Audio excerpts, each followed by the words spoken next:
bem-vindas e bem-vindos ao CSA TV, o seu canal de notícias das Américas em português. Seguem agora os nossos destaques. A OIT alerta para o aumento da informalidade na América Latina.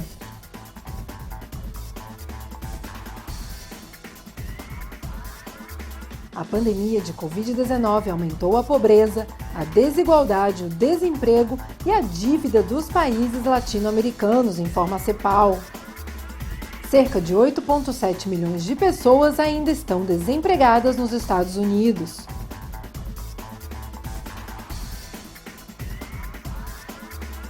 Os sindicatos panamenhos pedem salários decentes e o fim da corrupção no país.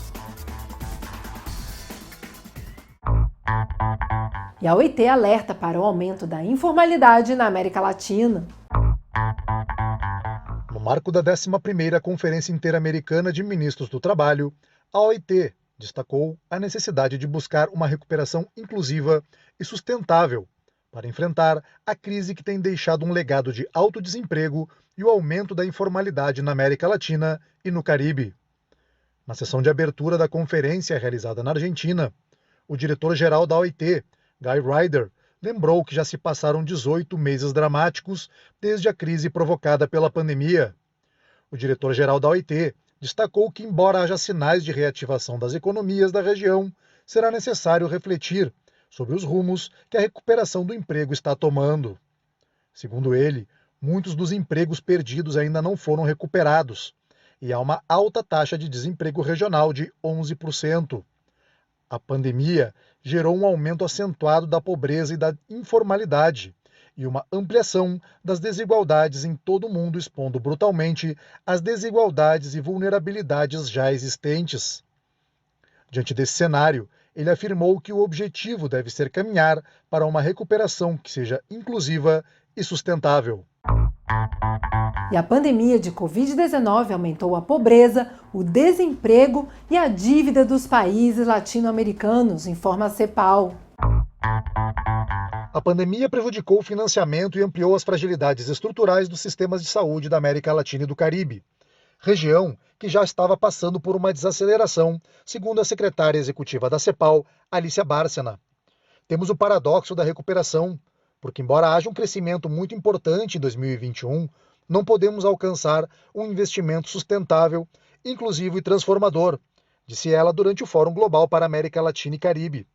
Para Bárcena, a palavra-chave agora para a América Latina é investimento, que deve ser em igualdade e sustentabilidade.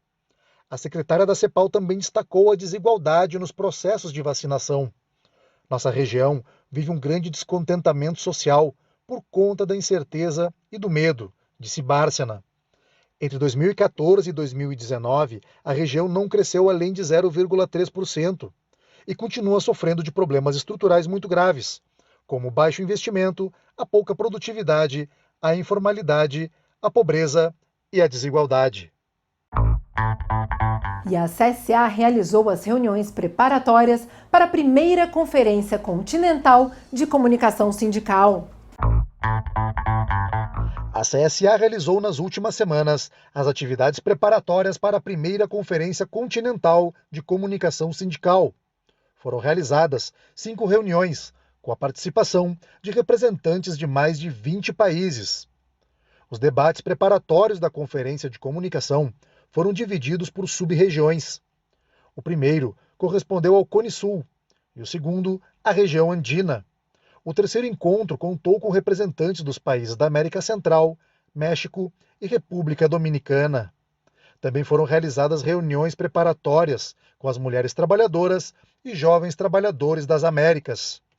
Durante as atividades, foi apresentado um documento base para nortear os debates e os diálogos no marco da Conferência Continental de Comunicação Sindical. O 4º Congresso da CSA, realizado no início deste ano, reafirmou a importância do fortalecimento da comunicação, destacando-a como uma ferramenta de grande valor no campo sindical para o combate ao modelo hegemônico de comunicação, que constrói preconceitos e estigmatiza os movimentos organizados da classe trabalhadora. A Conferência Continental de Comunicação Sindical será realizada entre os dias 27 e e 29 de outubro. 8,7 milhões de pessoas ainda estão sem emprego nos Estados Unidos.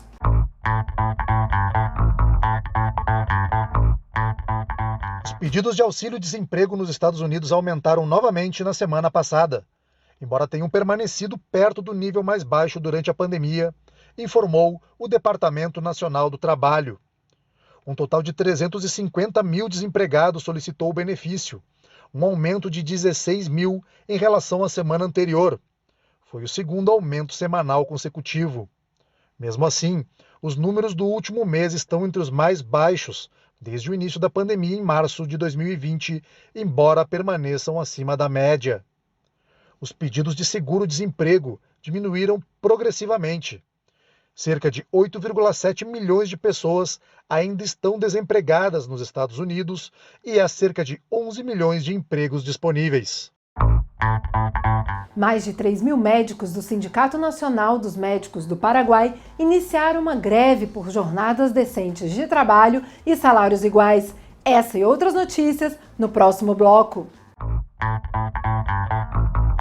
Cerca de 3.800 médicos que pertencem ao Sindicato Nacional dos Médicos do Paraguai iniciaram uma greve a partir desta terça-feira, 28 de setembro, exigindo jornada de trabalho igual e remuneração igual para todos os profissionais.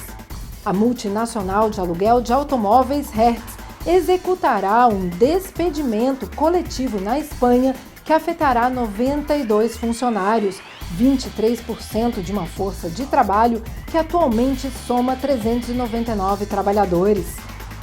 Na Argentina, a Confederação Geral dos Trabalhadores, a Câmara Argentina da Construção e a União Industrial lançaram um Conselho de Políticas de Infraestrutura.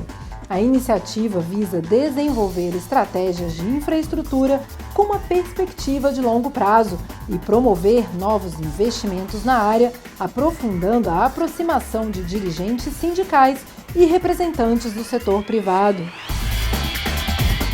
Os transportadores de carga terrestre do Panamá suspenderam uma greve após atingirem sua meta de que as transportadoras transnacionais evitassem participar da movimentação de contêineres no mercado local. E no Panamá, os sindicatos exigem um salário digno e o fim da corrupção no país.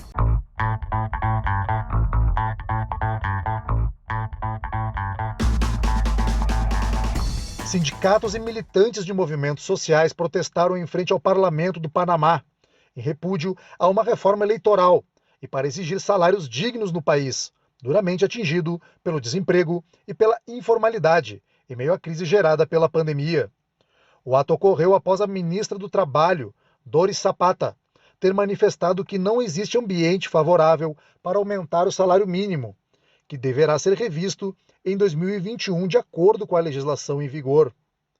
A crise derivada da pandemia aumentou o desemprego de 7,1% para 18,5% em setembro de 2020 e a informalidade para mais de 52%. No Panamá, a última revisão do salário mínimo ocorreu em dezembro de 2019, quando o atual governo do presidente Laurentino Cortiço decretou um aumento médio de 3,3%. Juntamente ao anúncio da ministra do Trabalho, o Parlamento do Panamá tenta modificar um projeto de reforma eleitoral, gerando uma onda de críticas e uma grande mobilização, exigindo a revogação do mesmo. E o ministro da Previdência Social da Espanha propôs o trabalho até os 75 anos de idade.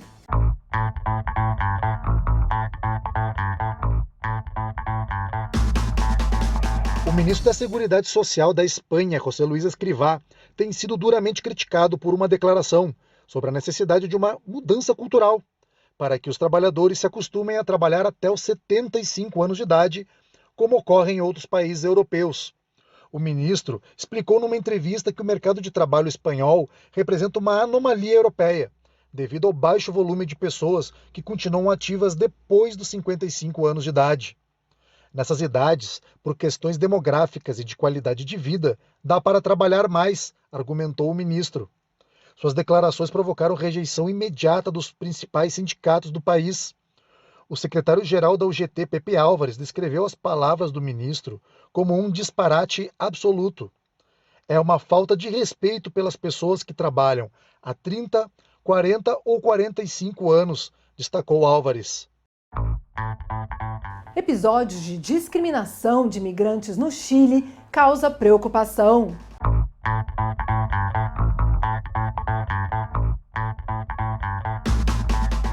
Uma manifestação contra a imigração ilegal realizada em Iquique, no norte do Chile, terminou com incidentes de violência contra estrangeiros que estão na cidade esperando para regularizar a sua situação.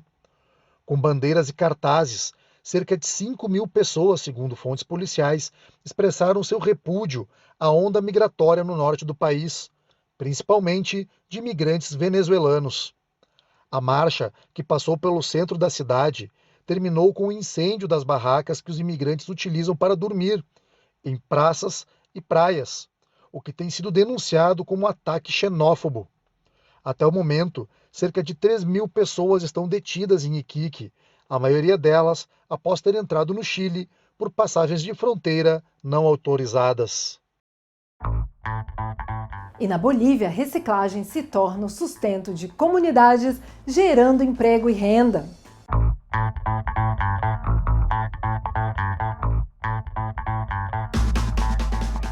Química, inovação e cuidado com o meio ambiente são a paixão da boliviana Silveira Cutipa, profissional aimará que recicla o óleo de frituras para fazer sabonetes artesanais, em um empreendimento que também valoriza o uso de plantas tradicionais e medicinais. Segundo ela, seu objetivo pessoal e profissional é ajudar a reduzir a poluição e preservar o meio ambiente, que é a Casa Grande e a Pachamama. Além da reciclagem, Cutipa também fabrica sabonetes cosméticos com produtos da Amazônia boliviana, como cupuaçu, manteiga de cacau e óleos de coco.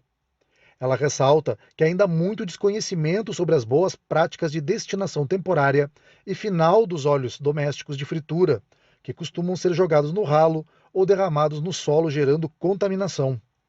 Ela mostra qual é o método de preparo do óleo para o seu devido aproveitamento. 1 litro de óleo polui 1.000 litros de água. Tem um impacto ambiental significativo na poluição da água, alertou.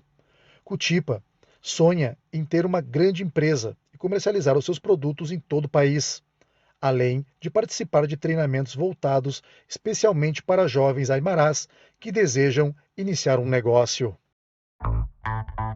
E a cultura ancestral dos povos indígenas da Colômbia busca um reconhecimento como patrimônio da humanidade.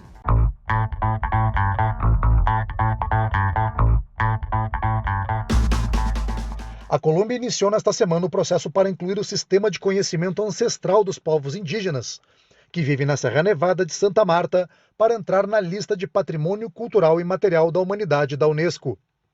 Para a inscrição, foi realizado um ato espiritual na cidade de Santa Marta, no qual participaram representantes de comunidades indígenas, autoridades locais e nacionais.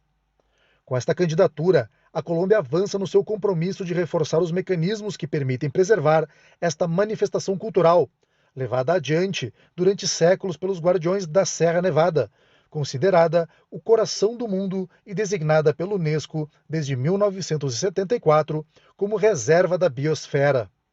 A iniciativa também visa a melhoria de qualidade de vida dos mais de 200.000 habitantes da Serra, bem como a promoção do patrimônio cultural e material como forma valiosa de compreensão do território e cuidado com o meio ambiente. E a falta de preservação da Amazônia também gera impactos econômicos para o Brasil.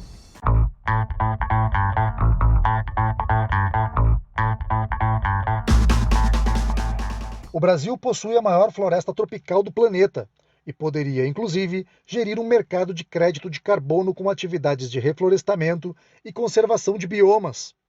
Projetos que poderiam gerar até 24 milhões de dólares por ano, segundo um estudo realizado pelo Instituto Escolhas. A ideia de transformar as atuais concessões florestais em um modelo de extração sustentável de madeira poderia promover atividades adicionais, como o ecoturismo, a exploração sustentável de frutas e plantas medicinais típicas da Amazônia, ou ainda realizar atividades de pesquisa no bioma. Essas atividades permitiriam gerar créditos de carbono para a redução de emissões por desmatamento e degradação florestal, tema em que países latino-americanos como Peru, Colômbia e México estão bastante avançados e em que o Brasil poderia avançar. E eu sou Carol Coelho, desde a sede continental da CSA em Montevidéu, no Uruguai. Muito obrigada por nos acompanhar.